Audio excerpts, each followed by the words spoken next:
அன்பான கிறிஸ்துவ சொந்தங்களுக்கு வணக்கம். கொஞ்ச நேரத்துக்கு முன்னாடி சகோதரர் லெனின் அவர்கள் ஒரு வீடியோ போட்டிருக்கிறாங்க. அதில் முழுவதுமாக வேதாகமத்தையும் கிறிஸ்துவையும் மறுதளித்து அதில் பேசியிருக்கிறாங்க. அந்த வீடியோவுக்கான ஒரு பதிலாக நான் இந்த வீடியோ போடுறேன். அது மட்டும் இல்லாமல் சகோதரர் லெனினிடத்தில் இந்த வீடியோ மூலமாக ஒரு சில கேள்விகளையும் நான் முன்வைக்க விரும்புகிறேன். இந்த வீடியோவில் அவர் என்ன சொல்லியிருக்கிறார் அப்படிங்கிறத சுருக்கமாக சொல்லிடுறேன். அவர் இதுக்கு முன்னாடி வேதாகமத்திலிருந்து பல வீடியோக்கள் போட்டிருக்கிறார் அப்படிங்கிறத சொல்லிவிட்டு இப்போ அவருடைய நம்பிக்கை மாறிடுச்சு அப்படின்னு சொல்லி சொல்கிறாரு. அதில் என்ன மாற்றம் வந்திருக்குது அப்படிங்கிறத அவர் சொல்லும்போது வேதாகமம் அப்படிங்கிறது நம்பத்தகுந்தது அல்ல அப்படின்னு சொல்லி சொல்கிறாரு. அப்படி வேதாகமம் நம்பத்தகுந்தது அல்ல அப்படிங்கிறதுக்காக அவர் சொல்லக்கூடிய காரணம் என்னன்னு சொல்லி பார்த்தீங்க அப்படின்னா, வேதாகமத்தில் நிறைய பிழைகள் இருக்குது அப்படிங்கிறாரு. அது மட்டும் இல்லாமல் வேதாகமத்தில் நிறைய சரித்திர பிழைகள் இருக்குது அப்படின்னு சொல்லி சொல்கிறார். வேதாகமத்தில் ஒன்றுக்கொன்று முரண்பட்ட பல கருத்துக்கள் இருக்குது அப்படின்னு சொல்லி சொல்கிறாரு. இப்படிப்பட்டதெல்லாம் அவர் திடீர்னு சொல்லி புதுசாக கண்டுபிடிச்சிட்டனால அவர் நான் இப்பொழுது அந்த பிழையாக இருக்கக்கூடிய அந்த வேதாகமம் சுட்டி காட்டக்கூடிய அந்த கிறிஸ்தவத்தை நான் இப்பொழுது பின்பற்றவில்லை அப்படிங்கிறார். ஒரு பெரிய ஒரு பிரச்சனை என்ன அப்படின்னு சொல்லி பார்த்தீங்க அப்படின்னா, இப்போ வரைக்கும் சகோதரர் லெனின் அவர்கள் உண்மையாகவே அவருடைய மனசில் எந்த விதமான நம்பிக்கை மாற்றத்தை ஏற்படுத்தியிருக்கிறார், அவரோட நம்பிக்கை எந்த விதமாக மாறி இருக்குது அப்படிங்கிறத இப்போ வரைக்கும் அவர் தெளிவாக சொல்லலை. சும்மா அப்படியே ஒரு பாசாங்கு காட்டுற மாதிரி அப்படியே தான் செஞ்சிட்ருக்கிறாரே தவிர இன்னும் தெளிவாக அவரோட நம்பிக்கையில் என்ன மாதிரியான மாற்றங்கள் ஏற்பட்டிருக்குது அப்படிங்கிறத தெளிவாக இன்னும் அவர் இந்த வீடியோலையும் கூட அவர் விளக்கலை. இதுலேயும் அந்த வீடியோவில் அவர் ஒரு கமெண்ட் போட்டிருந்தார் பழைய வீடியோவில். அந்த கமெண்டில் ஒரு சில பேர் போட்டிருந்த கமெண்ட் அதில் ரீப்ளை பண்ண அந்த விஷயங்களை அவர் நியாயப்படுத்தி பேசியிருக்கிறாரே தவிர இப்பொழுதும் கூட அவர் அவருடைய நம்பிக்கையில் என்ன தான் மாற்றம் ஏற்பட்டிருக்குது அப்படிங்கிறத இப்போ வரைக்கும் சொல்லலை. நான் பைபிள் தப்பு அப்படின்னு சொல்லி சொல்கிறாரு, பைபிளில் பிழை இருக்குது அப்படின்னு சொல்லி சொல்கிறாரு, சரித்திர பிழை இருக்குதுன்னு சொல்லி சொல்கிறாரு. ஆனால் அதில் அந்த பிழையெல்லாம் என்ன எதை பிழை என்று சொல்கிறீங்க அப்படிங்கிறதுக்கான ஒரு இதுவும் அதில். இப்போ பிரச்சனை என்ன அப்படின்னா, அதில் ஒரு நண்பர் ஒரு கேள்வி கேட்டிருக்கிறாரு. அதில் என்ன அப்படின்னா, நீங்கள் தைரியம் இருந்தால் நீங்கள் பைபிளில் என்னென்ன பிழையெல்லாம் இருக்குது அப்படின்னு சொல்லி நீங்கள் போட வேண்டியதானே அப்படிங்கிற ஒரு கேள்வி கேட்டிருக்கிறாரு. அதற்கு நேரடியாக பதில் சொல்லாமல் அது பார்த்தீங்க அப்படின்னா அது ஒரு தேவையில்லாத ஒரு விவாதமாக தான் அது போயிட்டுருக்குது. அது மட்டும் இல்லாமல் கிறிஸ்தவர்களுக்குள்ளாக இருக்கக்கூடிய அந்த ரட்சிப்பு குறித்த அந்த நம்பிக்கையில் ஒருத்தர் நீங்கள் இப்போ சகோதரர் லெனின் ஏற்கனவே அவர் ரட்சிக்கப்படவே இல்லை, அதனால தான் இப்படி போயிட்டார் அப்படின்னு சொல்லி சொல்கிறதையும், இன்னொரு கிறிஸ்தவ கண்ணோட்டத்தில் அவர் ரட்சிக்கப்பட்டிருந்தார், ரட்சிப்பை இழந்துட்டார் இப்போ அப்படின்னு சொல்லி சொல்கிறதையும், ஒருத்தர் சொல்லக்கூடிய அந்த கருத்துக்களை இப்படிலாம் சொல்லிகிட்டு இருக்கிறாங்க. அதனால் கிறிஸ்தவத்துக்குள்ளே உங்களுக்குள்ளேயே குழப்பம் இருக்குது, இப்படிப்பட்ட குழப்பமுள்ள ஒரு ரிலிஜனுக்கு காரணம் என்னன்னு சொல்லி பார்த்தீங்க அப்படின்னா அவங்க பின்பற்றக்கூடிய வேதாகமே மிக குழப்பமானது, அதனால தான் இப்படி குழம்பிப்பே இருக்கிறாங்க, அவங்களுக்குள்ளேயே ஒத்த சிந்தனை இல்லை அப்படிங்கிற மாதிரியான பலவிதமான அபாண்டமான குற்றச்சாட்டுகள் கிறிஸ்தவத்தின் மேலே அவரால் வைக்கப்படுது. ஒரு விஷயம் என்ன அப்படின்னா, இன்றைக்கி மக்கள் சகோதரர் லெனினோட இடத்துல நான் சொல்ல விரும்பக்கூடிய ஒரு விஷயம் என்ன அப்படின்னா, இன்றைக்கி மக்கள் நீங்கள் இப்போ போடக்கூடிய ஒரு வீடியோ பார்த்துட்டு அல்லது உங்களுடைய கருத்தை பார்த்துட்டு மக்கள் அதை குறித்து பேசுகிறாங்க அப்படின்னா அதுக்கு காரணம் நீங்கள் மக்களுடைய வாழ்க்கையில் ஏற்படுத்தியிருந்த ஒரு தாக்கம், மக்கள் உங்களை நேசித்தனால தான் உங்களை பற்றி பேசுகிறாங்க.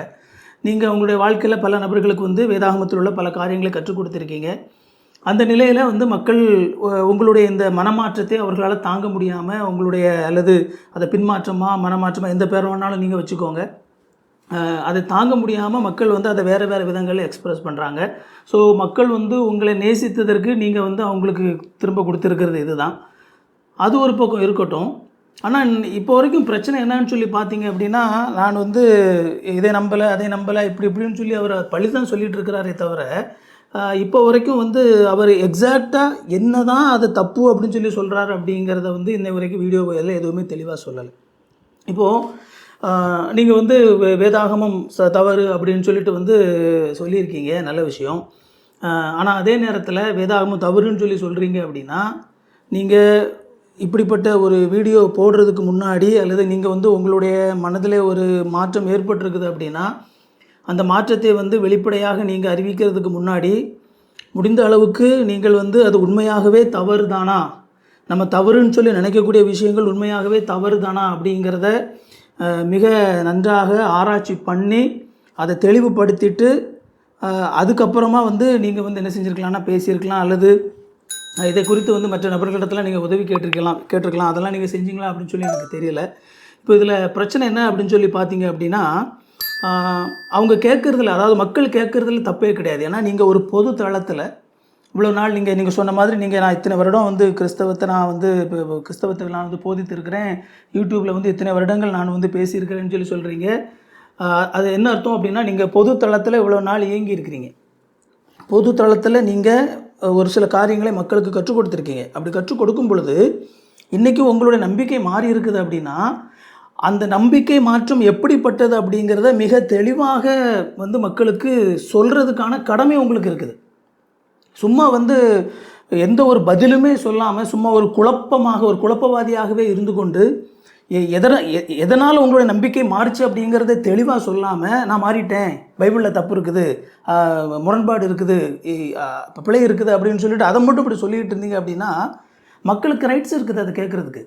என்ன பிழை இருக்குது, எதை நீங்கள் பிழை அப்படின்னு சொல்லி சொல்கிறீங்க, எதை வந்து சரித்திர பிழைன்னு சொல்லி சொல்கிறீங்க, எதை முரண்பாடு அப்படின்னு சொல்லி சொல்கிறீங்க, அதை எங்களுக்கு சொல்லுங்கள் அப்படின்னு சொல்லி அதை மக்கள் கேட்பதற்கான ரைட்ஸ் வந்து இருக்குது. ஏன்னா நீங்கள் பொது தளத்தில் இயங்கி இருக்கிறீங்க, பல நபர்களுக்கு நீங்கள் முன்னாடி ஒரு விஷயத்தை கற்றுக் கொடுத்துருக்கீங்க. அப்படி கற்றுக் கொடுத்துருக்கீங்க அப்படின்னா அவங்க திரும்ப கேட்குறதுக்கான ரைட்ஸ் இருக்குது அப்படிங்கிறத புரிஞ்சுக்கிட்டு நீங்கள் வந்து எதை பிழை என்று நினைக்கிறீங்க அப்படிங்கிறத சொல்லணும். இந்த பாருங்கள், வேதாகமத்தில் இந்த இடத்துல இப்படி இருக்குது, இந்த மாதிரி இப்படி இருக்குது, இதை நான் பிழைன்னு சொல்லி நினைக்கிறேன், அல்லது வேதாகமத்தில் வந்து இப்படி இருக்குது, இதை வந்து நான் வந்து முரண்பாடு அப்படின்னு சொல்லி நினைக்கிறேன், இது பிரச்சனை அப்படின்னு சொல்லி நினைக்கிறேன் அப்படின்னு சொல்லி நீங்கள் வேதாகமத்திலே பிழையாக கருதக்கூடிய காரியங்களை நீங்கள் வெளிப்படையாக பேச வேண்டிய ஒரு கடமை வந்து உங்களுக்கு இருக்குது அப்படிங்கிறத முதலாவது நீங்கள் புரிஞ்சுக்கணும். அதை நீங்கள் பேசாமல் இருப்பீங்க அப்படின்னா அது வந்து ஒரு என்ன சொல்கிறது, அது ஒரு நியாயமற்றது.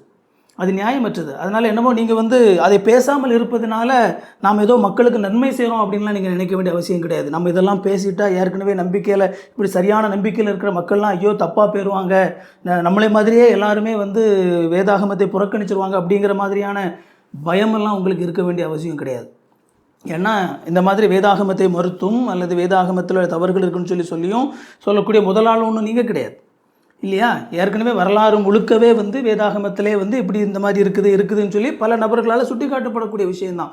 ஆனால் விஷயம் என்ன அப்படின்னா, இன்று வரைக்கும் வேதாகமத்திலே பிழைகள் இருப்பதாக சொல்லக்கூடிய அப்படிப்பட்ட எல்லா பிழைகளும் வேதாகம அறிஞர்களால் அது வந்து அட்ரஸ் பண்ணப்பட்டிருக்குது.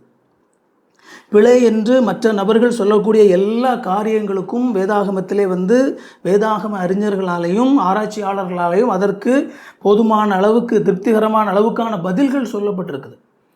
அதனால் நீங்கள் வந்து ஏதோ சும்மா அங்கே தப்பு இருக்குது அதனால தான் அப்படின்னு சொல்லிட்டு வந்து சொல்கிறது அப்படிங்கிறது அது மக்களை தொடர்ந்து குழப்பத்தில் வைத்திருக்கக்கூடிய ஒரு விஷயந்தானே ஒழிய அது தெளிவான ஒரு விஷயம் கிடையாது.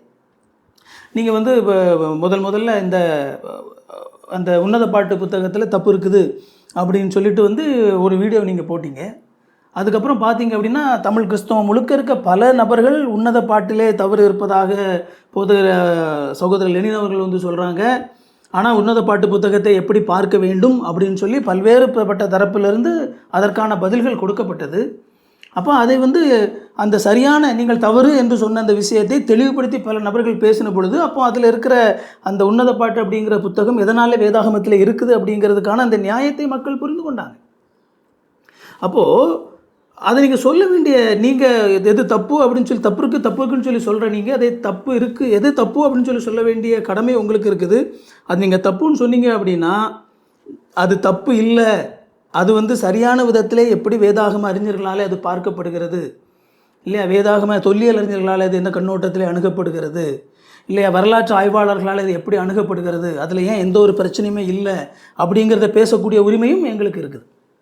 அதனால் அதை வந்து முதலாவது சகோதரர் லெனின் வந்து முதலாவது அதை புரிந்து கொண்டு அவர் வந்து அதை பற்றி அவர் பேசணும். அப்படி நீங்கள் பேசலை அப்படின்னா திரும்ப இதை ஒன்றுமே தெளிவுபடுத்தாமல் சும்மா பைபிளில் தப்பு இருக்குது அதனால் நான் அதை ஃபாலோ பண்ணுறதை நிறுத்திட்டேன் அப்படிங்கிறத வந்து சொல்கிறது அப்படிங்கிறது அபத்தமானது அப்படிங்கிறது வந்து அவர் வந்து அதை புரிந்து கொள்ளணும். அது மட்டும் இல்லாமல் இன்றைக்கு வந்து பல நபர்கள் இப்போ ஒரு சில தன்னுடைய கமெண்ட்டுகள்லையும் சரி அல்லது இந்த மாதிரி இந்த வீடியோலையும் சரி அவர் அதை பேசும்போது என்னமோ வேதாகமம் முழுக்க ஒரே பிழைகளால் நிரம்பி கிடக்கிற மாதிரியான ஒரு தோற்றத்தை ஏற்படுத்துவது அப்படிங்கிறது மிக மிக தவறானது. அப்படியெல்லாம் ஒன்றும் கிடையாது. அப்படி ஒன்றும் வேதாகமம் முழுக்க எங்கு பார்த்தாலும் முரண்பாடுகளும் குழப்பமும் பிழைகளுமெல்லாம் இல்லை. வேதாகமத்தினுடைய அதனுடைய செல்ஃப் இன்டெகிரிட்டி அப்படின்னு சொல்லி நம்ம பார்க்கும் பொழுது நம்ம அதனுடைய ஆராய்ச்சிகள் பலவிதமான வேதாகமத்தை பற்றின பலவிதமான ஆராய்ச்சிகளை எல்லாம் வச்சு நம்ம பார்க்கும் பொழுது வேதாகமத்தை போல இருக்கக்கூடிய மற்ற டாக்குமெண்ட்ஸ் இல்லையா, ஹிஸ்டாரிக்கல் டாக்குமெண்ட்ஸ் இதோடெல்லாம் ஒப்பிட்டு நம்ம பார்க்கும் பொழுது வேதாகமத்தினுடைய இன்டெகிரிட்டி அப்படிங்கிறது தொட்டு பார்க்க முடியாத அளவுக்கு உயரத்தில் இருக்குது. அது நான் இனி வரக்கூடிய வீடியோக்குள்ளே நான் அதை பற்றி பேசுவேன். ஓகேவா? அவர் சகோதரர் லெனின் அவர் வீடியோ போடுறாரோ போடலையோ அது ரெண்டாவது. ஆனால் அதை பற்றி தெரிந்தவர்கள் அவர் என்னமோ எல்லாம் வேதாகமம் முழுக்க பிழை இருப்பது போன்ற ஒரு தோற்றத்தை ஏற்படுத்தும் போது அதை குறித்த புரிதல் இல்லாதவர்கள் அப்போ ஐயோ வேதாகமத்தில் ஏதோ பிழைகள்லாம் இருக்குது போல இருக்க தெரியுத, ஏதோ வேதாகமத்தில் நிறைய பிரச்சனைகளாக இருக்கும் போல தெரியுது, நம்ம ஏதோ தப்பான ஒரு விஷயத்தை நம்பிட்டு இருக்கிறோம் போலமே அப்படிங்கிற மாதிரியான ஒரு மாய பிம்பத்தை ஏற்படுத்த நினைப்பது அப்படிங்கிறது மிக மிக தவறானது. அதனால் அது அப்படி கிடையாது. நம்ம வேதாகமம் என்கிற ஒரு சரித்திர புத்தகத்தையும் அல்லது வேதாகமத்தை போல பார்க்கப்படக்கூடிய மற்ற புத்தகங்கள் அல்லது மற்ற சரித்திரத்தில் இருக்கக்கூடிய மிகப்பெரிய அந்த காலத்தில் உள்ள ராஜாக்கள் அல்லது பாபிலோனிய அரசாங்கம் இருந்தது, அந்த நாட்களில் ரோம் அரசாங்கம் இருந்தது, அவங்க இடத்துலேருந்துலாம் ஒரு சில டாக்குமெண்ட் நமக்கு சரித்திர டாக்குமெண்ட் இருக்குது. அதோடு கூட இருக்கக்கூடிய இன்டெகிரிட்டி அதெல்லாம் ஒப்பிட்டு நம்ம பார்க்கும் பொழுது வேதாகமத்தினுடைய இன்டெகிரிட்டி தொட்டு பார்க்க முடியாத அளவுக்கு உயரத்தில் இருக்குது. ஆராய்ச்சி முடிவுகள் ஏதோ சும்மா கண்மூடித்தனமாக யாரோ சொன்னது இல்லை. அது மட்டும் இல்லாமல் வேதாகமத்துக்கு அதுக்குள்ளேயே பிழைகள் இருக்குதா அப்படின்னு சொல்லி தேடி பார்க்கும்போது ஆங்காங்கே ஒரு சில இடங்களிலே மற்ற சரித்திரத்தோடு ஒப்பிட்டு பார்க்கும்போது அதிலிருந்து அந்த சரித்திரத்திலிருந்து மாறுபட்டு இருக்கிறது போன்ற ஒரு சில காரியங்கள் அப்படிப்பட்ட ஒரு தோற்றங்கள் இருக்கலாம். ஆனால் அந்த நேரத்தில் நம்ம திங்க் பண்ண வேண்டியது என்ன அப்படின்னா, அங்கே எது பிழையானது, வேதாகமம் பிழையானதா அல்லது அந்த புத்தகம் பிழையானது? ஆனால் அதோடு ஒப்பிட்டு பார்த்துட்டு அதே மாதிரி இது இல்லை அப்படிங்கிறதுக்காக வேதாகமம் பிழையானது அப்படிங்கிற முடிவுக்கே வரணும். ஏன் அந்த புத்தகம் பிழையாக இருக்கக்கூடாதா? அதை நம்ம யோசிக்கணும். அது மட்டும் இல்லாமல் வேதாகமம் 100% ஒரு பிழையுமே இல்லாதது. இப்போ நம்ம கையில் இருக்கக்கூடிய அந்த புத்தகம் அப்படின்னா அப்படியெல்லாம் ஆராய்ச்சியாளர்கள் சொல்லலை. ஆங்காங்கே அந்த வேதாகமம் அப்படிங்கிறது நம்முடைய கையில் கடந்து வந்த பொழுது நான் இந்த சேனல் ஆரம்பிக்கும் போதே தொடக்கத்தில் நான் பேசியிருக்கிறேன். இதில் நம்ம இன்ஸ்பிரேஷன் அப்படின்னு சொல்லி நம்ம பேசும்பொழுது அந்த இன்ஸ்பிரேஷன், ரெவலேஷன் அண்ட் இன்ஸ்பிரேஷன் அப்படிங்கிறது எதோடு கூட தொடர்புடையது அப்படின்னா, முதலாக இப்போது ரோமர் கடிதத்தை அப்போஸ்தலனாகிய பவுல் எழுதும்போது அவர் முதலாக ஒரு தோல் சுருள் எழுதியிருப்பார். அதனோடு கூட தான் அந்த இன்ஸ்பிரேஷன் அப்படிங்கிறது தொடர்புடையது. அதில் எந்த ஒரு பிழையும் இல்லாமல் இருந்தது. அதற்கப்புறமா இன்றைக்கு கிட்டத்தட்ட 2000 வருடங்களாக அது பல்வேறு மீடியம் மூலமாக அது நமக்கு கடந்து வருகிறது. ஒருத்தர் அதுலேருந்து காப்பி எடுக்கிறாங்க, அதுலேருந்து இன்னொருத்தர் காப்பி எடுக்கிறாங்க, அதுலேருந்து இன்னொருத்தர் காப்பி எடுக்கிறாங்க. அப்படிலாம் காப்பி எடுத்து வரும் பொழுது அது பல்வேறு நேரங்களிலே அந்த எழுதப்பட்ட அந்த தோல் சுருள்கள், அந்த பேப்பர் அதெல்லாமே சிதைந்து போகக்கூடிய நிலையில் இருக்குது. அப்படியெல்லாம் அதை பார்க்கும் பொழுது ஒரு சில நேரங்களிலே எழுத்து பிழைகள், கவனக்குறைவில் ஏற்பட்டுவிட்ட பிழைகள், அப்படி ஒரு சில பிழைகள் இருக்கலாம். ஆங்காங்கே ஒரு சில இடங்களில் நமக்கு புரிந்து கொள்ள கடினமாக இருக்கக்கூடிய காரியங்கள் இப்படிப்பட்ட பிழைகளாக இருக்கலாம் அப்படின்னு சொல்லி பல்வேறு ஆராய்ச்சியாளர்களாலே சொல்லப்பட்ட விஷயம் தான். இது என்னமோ புதுசாக சகோதரர் லெனின் அவர் சொல்கிறது இல்லை. ஆனாலும் இப்படிப்பட்ட பிழைகள் எல்லாம் ஆங்காங்கே இருந்தாலும் கூட அது 1% குறைவானது தான். மொத்த இன்டெகிரிட்டியை நம்ம கணக்கு பண்ணும்போது அந்த பிழை வேதாகமத்திலே ஆங்காங்கே சின்ன சின்ன குறைகள் இருக்கலாம் அப்படின்னு சொல்லி பார்க்கும்போது அது 1% குறைவானது தான் அப்படின்னு சொல்லி தான் அதை மதிப்பிட்டிருக்கிறாங்க. அது மட்டும் இல்லாமல் இப்படிப்பட்ட பிழைகள் எல்லாம் எந்த ஒரு பிழையுமே வேதாகமத்தினுடைய மைய கருத்தை மறுதளிக்கக்கூடிய அல்லது வேதாகமத்தினுடைய மைய கருத்தை குழப்பத்தை ஏற்படுத்தி விடக்கூடிய அல்லது வேதாகமத்தினுடைய அந்த மிக முக்கியமான செய்தியே சிதைத்து விடக்கூடிய அளவுக்கான ஏதாவது ஒரு எரர் ஏதாவது பைபிளில் இருக்குதானா? இல்லை. அதான் அதனுடைய பதில். வேதாகமத்தினுடைய மைய கருத்தை சிதைக்கக்கூடிய எந்த ஒரு குறையுமே வேதாகமத்தில் கிடையாது. அது இன்றைக்கு ஆராய்ச்சியாளர்களாலே, மிகப்பெரிய ஆராய்ச்சியாளர்களாலே தெளிவாக சொல்லப்படக்கூடிய நம்பக்கூடிய ஒரு விஷயம். அது மட்டும் இல்லாமல் இன்னொரு விஷயத்தை தன்னுடைய கருத்தை நிரூபிக்கிறதுக்காக, தன்னுடைய கூற்றை நிரூபிக்கிறதுக்காக லெனின் பயன்படுத்துவது ரொம்ப அபத்தமானது. என்ன அப்படின்னா, கிறிஸ்தவத்திற்குள்ளே இருக்கக்கூடிய வேறு விதமான நம்பிக்கைகள் கிறிஸ்தவம் தவறானது அப்படிங்கிறத நிரூபிப்பதற்கான ஒரு ஆதாரமாக சொல்கிறது அப்படிங்கிறது ரொம்ப அபத்தமானது. அதாவது ஒரு புத்தகம் அப்படிங்கிறது பொது வெளியிலே கொடுக்கப்பட்டிருக்கிற ஒரு புத்தகம். இந்த பொது வழியில் கொடுக்கப்பட்டிருக்கிற இந்த புத்தகம் அப்படின்னு சொல்லி வரும்பொழுது அந்த புத்தகத்தை பல்வேறு தரப்பில் உள்ள மக்கள் வாசிப்பாங்க. வேதாகமத்தை நம்பக்கூடியவங்க வாசிப்பாங்க, வேதாகமத்தை நம்பாதவங்க வாசிப்பாங்க. அப்படி வாசிக்கக்கூடிய நபர்களும் அவங்களுடைய அறிவு, எல்லாரும் வேதாகமத்தை வாசிக்கும் பொழுது எல்லாருக்கும் அதை புரிந்து கொள்ளக்கூடிய தன்மை இருக்குமான்னு சொல்ல முடியாது. ஒவ்வொருத்தருடைய அறிவிலே அந்த நிலையிலே மாற்றங்கள் இருக்குது, மொழி அறிவிலே மாற்றங்கள் இருக்குது, புரிந்து கொள்வதிலே மாற்றங்கள் இருக்குது. அப்படின்னு சொல்லி பார்க்கும் பொழுது அதிலே ஒரு மாறுபட்ட கருத்து வருவது அப்படிங்கிறது சாதாரணமான ஒரு விஷயம். இது இயல்பானது. சமுதாயத்தில் சாதாரணமாக எந்த ஒரு இதில் பார்த்தாலும் ஒவ்வொருத்தருக்கும் ஒரு விதமான மாறுபட்ட கருத்துக்கள் இருக்க தான் செய்யும். அது ஒரு விஷயம் தவறு என்பதை நிரூபிப்பதற்கான ஒரு மிக முக்கியமான அது ஆதாரமாக எடுக்க முடியாது. அது மட்டும் இல்லாமல் இன்றைக்கு வேதாகமத்தினுடைய அடிப்படையில் நம்ம பார்க்கப்படக்கூடிய கிறிஸ்தவம் அப்படின்னு சொல்லி பார்க்கும் பொழுது, அந்த கிறிஸ்தவம் மிக முக்கியமான அந்த கிறிஸ்தவத்தில் அவர்களுடைய கோர் பிலீஃப் எல்லா கிறிஸ்தவத்திலும் அவங்களுடைய கோர் பிலீஃப் அப்படிங்கிறது ஒரே மாதிரி தான் இருக்குது. செகண்டரி பிலீஃபில் மாற்றங்கள் இருக்கலாம், ஆனால் கோர் பிலீஃப் அப்படிங்கிறதுல மாற்றங்கள் எந்த இதுலேயுமே மாற்றங்கள் கிடையாது. அந்த கோர் பிலீஃபிலிருந்து மாறுபட்டு இருக்கக்கூடிய நபர்கள் உண்மையான கிறிஸ்தவத்திற்குள்ளே எப்பொழுதுமே ஏற்றுக்கொள்ளப்படவில்லை. அதை சகோதரர் லெனினே அறிவார் இல்லையா? இந்த கோர் பிலீஃப் முக்கியமான அந்த டாக்டரினில் தேவனுடைய திருத்துவத்தன்மையாக இருக்கட்டும், கடவுள் இருக்கிறார் என்பதாக இருக்கட்டும், இயேசு கிறிஸ்து என்கிற நபர் சரித்திரபூர்வமாக வாழ்ந்ததாக இருக்கட்டும், அவர் சிலுவையிலே மரித்து உயிர்த்தெழுந்து தான் மனிதனுடைய பாவத்திற்காக கொடுக்கப்பட்டிருக்கிற தீர்வு என்பதாக இருக்கட்டும், இதெல்லாம் மிக முக்கியமான விஷயங்கள். இந்த விஷயங்களை புறக்கணிக்கக்கூடிய எந்த ஒரு கிறிஸ்தவமும் கிடையாது. எல்லா நபர்களும் திருத்துவத்தை நம்பக்கூடியவர்களாக தான் இருக்கிறாங்க. எல்லா நபர்களும் இயேசு கிறிஸ்து உலகத்திலே மனிதனாக பிறந்ததை நம்புகிறாங்க. இந்த உலகத்தில் அவர் மரித்து உயிர்த்ததை நம்புகிறாங்க. அவரால் தான் இந்த உலகத்தில் ரட்சிப்பு கிடைக்கும் அப்படிங்கிறத நம்புகிறாங்க. அந்த ரட்சிப்பை இழக்க முடியுமா இழக்க முடியாதா அப்படிங்கிறதுல ஒரு சிலர் நீங்கள் தவறு செய்தால் நீங்கள் ரட்சிப்பை இழந்து விடுவீர்கள் அப்படின்னு சொல்லி பேசுவாங்க. ஆனால் ஆண்டவராக இயேசு கிறிஸ்துவை ஏற்றுக்கொண்டு அவருக்கு உண்மையாக வாழ்கிறவங்க ரட்சிப்பை இழக்க மாட்டாங்க. அதை எல்லாரும் நம்புகிறாங்க. அது முதலாவது நம்ம புரிந்து கொள்ளணும். அப்போ இந்த கோர் பிலீஃப் அப்படிங்கிறது எப்போவுமே ஒன்றா தான் இருக்குது. ஒரு சில விஷயங்களில் மாற்று கருத்துக்கள் இருக்குது. இந்த மாற்று கருத்துக்கள் இருக்குது அப்படிங்கிற ஒரு விஷயத்தை மட்டும் அடிப்படையாக வைத்து கிறிஸ்தவம் அப்படிங்கிறது மிக குழப்பமானது அப்படிங்கிற மாதிரியானதும், கிறிஸ்தவம் முழுக்கவே குழப்பமானது தான் அப்படிங்கிற மாதிரியான ஒரு தோற்றத்தை ஏற்படுத்த நினைப்பது மிக மிக தவறானது.